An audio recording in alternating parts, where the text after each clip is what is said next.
श्री स्वामी चरित्र सारामृत नवमोध्याय. श्री गणेशाय नमः. घरोघरी स्वामी कीर्तने नित्य होती. ब्राह्मण भोजने स्वामी नामाची जपध्याने अखंडित चालते. दिगंतरी गाजली ख्याती कामना धरुनी चित्ती.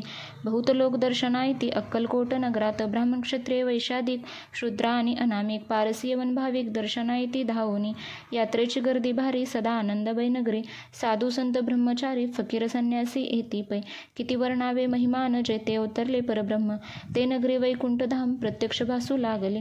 असो ऐशा नगरात शंकरराव प्रवेशत. आनंदमय झाले चित्त समाधान वाटले. ते जे होते स्वामी सेवक त्यात सुंदराबाई मुख्य. स्वामी सेवा सकळी तिच्या हस्ते होतसे. व्याधी दूर करावे म्हणून विनंती कराल स्वामी चरणी. तरी आपणा लागून द्रव्य काही देईन.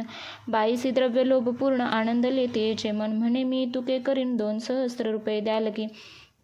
ते म्हणती बाईसी तुके कार्य जरी करीसी तरी 10,000 रुपयांसी देईन सत्यवचन हे. बाई विस्मित झाली अंतरी. ती म्हणे हे सत्य जरी तरी उदक घेऊन करी संकल्प आपण सोडावा. शंकरराव तैसे करीती. बाई आनंदली चित्ती. म्हणे मी प्रार्थनीया स्वामींप्रती कार्य आपुले करीन. बाई स्वामींशी बोले वचन. हे गृहस्थ थोर कुलीन परिपूर्व कर्मे या लागून ब्रह्मसंबंध पीडितो. परी आता कृपा करुणी मुक्त करावे व्याधीपासून. ऐसे एकता वरदानी समर्थ तेथुनी उठले.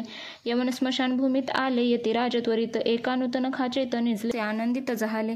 म्हणती वादी गेल्यानंतर रुपये देईन 10,000. ऐसा केला निर्धार त्यांचे काय करावे. महाराज आज्ञापिती. गावाबाहेर आहे मारुती. तेथे चुने गच्ची निश्चिती. मठ तुम्ही बांधावा. ऐशी एकांत स्थानी राहणार नाही कोणी. ऐसी विनंती स्वामी चरणी कारभारी करिताती. सर्वानुमुथे तेथेची मठ बांधिला चुने गच्ची. कीर्ती शंकररावांची अजरामर राहिली. इति श्री स्वामी चरित्र सारामृत नाना प्राकृत कथा संमत सदा परिसोत भाविक भक्त. नवमोध्याय. गोडहा. श्री स्वामी राजार्पणास्तु. शुभं भवतु. श्रीरस्तु. श्री स्वामी समर्थ.